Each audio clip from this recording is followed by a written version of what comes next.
ದುರ್ಗಾ ಪೂಜೆಯ ದೃಶ್ಯಗಳಿವು. ದುರ್ಗಾ ಎನ್ನುವ ಶಬ್ದಕ್ಕೆ ದುರ್ಗತಿಯನ್ನು ನಾಶ ಮಾಡುವವಳು ಎಂಬ ಅರ್ಥ, ಸಂಕಷ್ಟ ಸಮಸ್ಯೆ ಎಂಬ ಅರ್ಥವೂ ಇದೆ ಈ ಪದಕ್ಕೆ.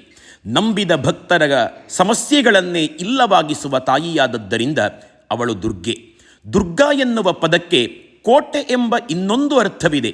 ಚಿತ್ರದುರ್ಗ ಎಂಬ ಕರ್ನಾಟಕದ ವೀರರ ಭೂಮಿಗೆ ಆ ಹೆಸರು ಬಂದದ್ದೇ ಅಲ್ಲಿರುವ ದುರ್ಗದ, ಅಂದರೆ ಕಲ್ಲಿನ ಕೋಟೆಯ ಕಾರಣದಿಂದ.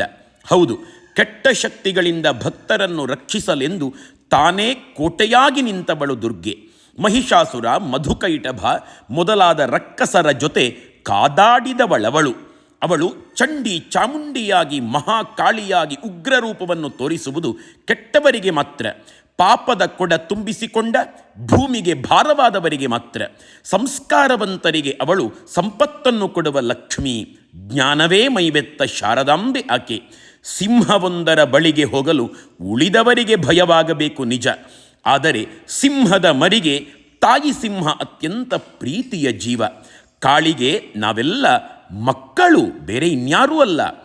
ನಮಗೆ ಅವಳೇ ಗತಿ, ಅವಳೇ ರಕ್ಷೆ, ಅವಳೇ ಸರ್ವಸ್ವ.